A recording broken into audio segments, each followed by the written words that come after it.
All right, welcome back. Today we're looking at verses 14 through 16 in Proverbs chapter 8. So let's start by reading that. It says, I have counsel and sound wisdom. I have insight. I have strength. By me kings reign and rulers decree what is just. By me princes rule and nobles, all who govern justly. So another thing that wisdom gives us, besides good minds and good hearts, it also gives us good government. Wisdom, God's wisdom, gives us good government. So it's only in divine wisdom do you find true counsel, sound wisdom, insight, and strength. Apart from God, you find failure, miserable failure. I mean, the great experiment of America is this example. When people at least acknowledged God, at least said, yes, God exists, God is there, we're going to try to follow the commands of God, even if they didn't love God and they were still trying to follow the commands of God, then things were going well for people. You know, that's wise. Even if you don't fear the Lord and you follow God's wisdom, it will go better for you. This is how it works, because that's how God, work things out. It's following his wisdom. If you follow God's wisdom, you will not fail in that way, right? It's when you don't follow God's wisdom that you run into problems. And so, worldly wisdom gives you foolishness. If you follow the wisdom of the world, what the world says, you do what the world thinks, you ignore God's commands, you do your own commands, you create your own commands, that's foolishness. 1 Corinthians 3:19 through 20 says, For the wisdom of the world is folly with God. For it is written, He catches the wise in their craftiness. And again, the Lord knows the thoughts of the wise, that they are futile.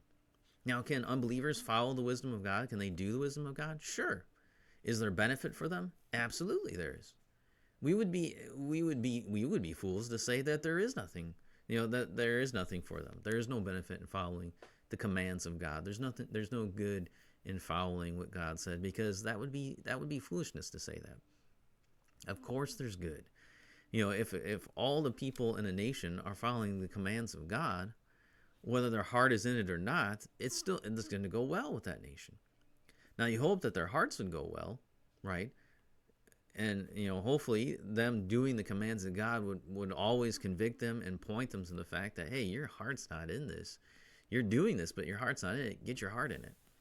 God condemned the people for the Jewish people for doing, by the time Malachi, they weren't doing the outward command either. But, a lot of times they weren't doing the outward commands as well.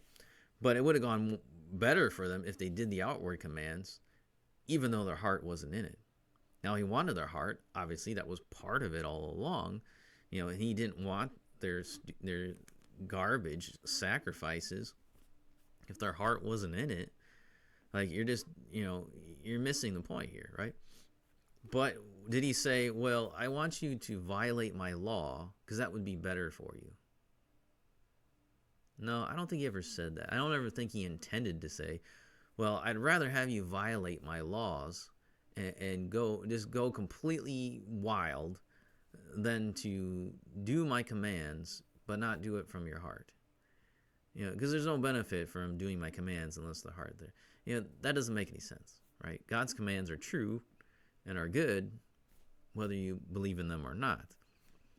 That's just how it is, it would be kind of, like, it'd be silly. Like, a person who does not, like in Proverbs here, it warns us that a borrower is a slave to the lender, right? And so if a unbeliever says, I'm not going to borrow money because I don't want to be a slave to the borrower.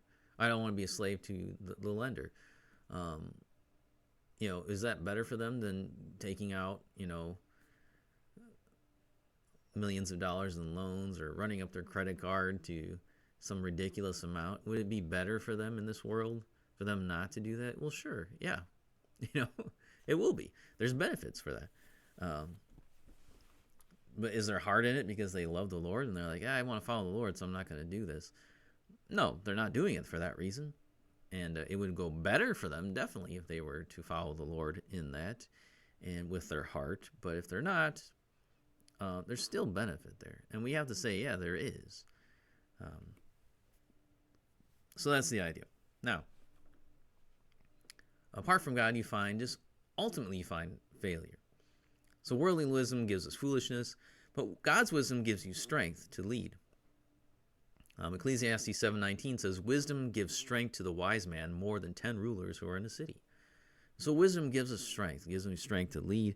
So if you want good leadership here, you want someone who's following the wisdom of God, who's doing the wisdom of God, preferably from their heart, yes.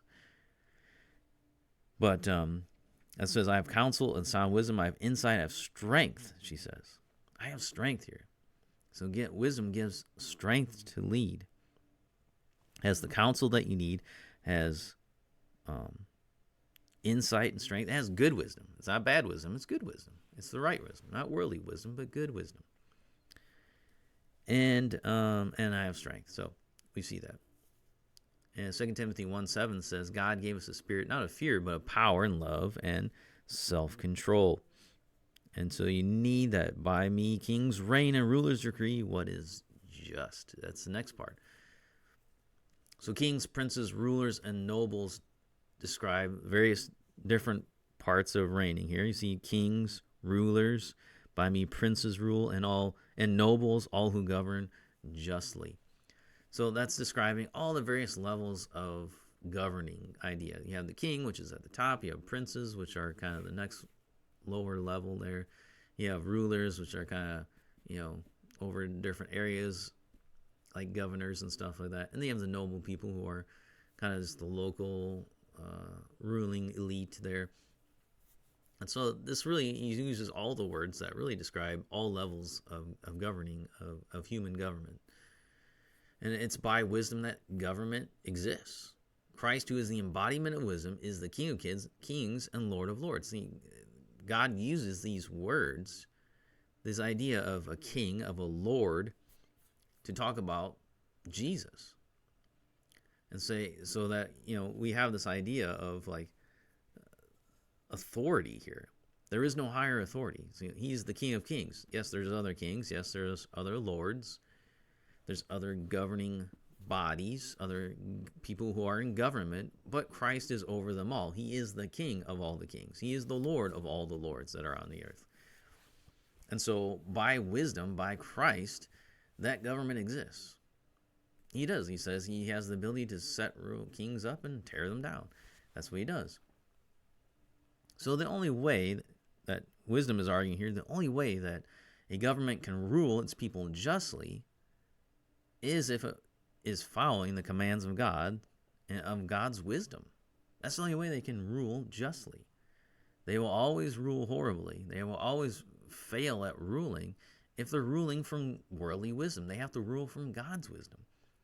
And so if we want our government to succeed, we want the people in government to succeed, we want them to follow the commands of God. That's what we want.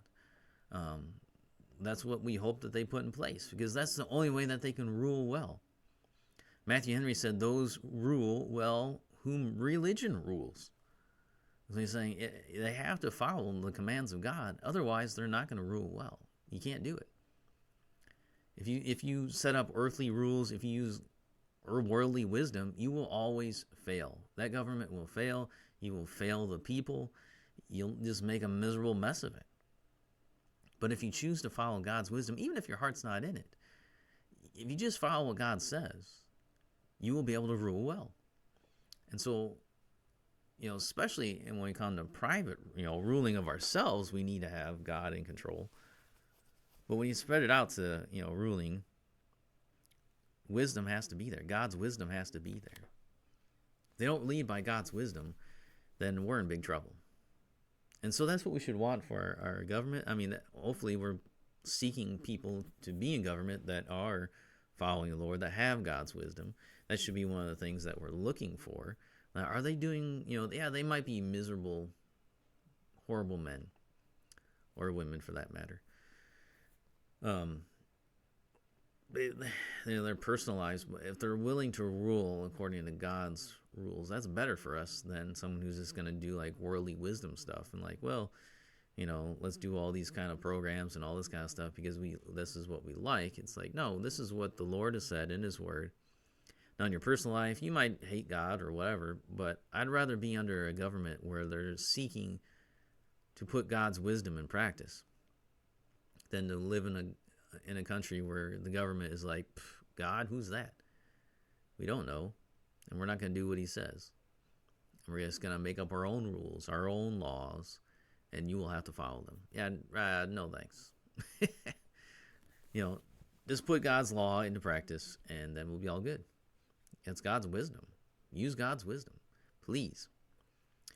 So that's the end of our study for today. I think we'll stop there, and to come back next time, we'll look at verses, what's the next verses? 17 through 21. So we're going to look at the rest of our study next week and tack on a little conclusion there, and then we'll be done for the week. So come back next time for that.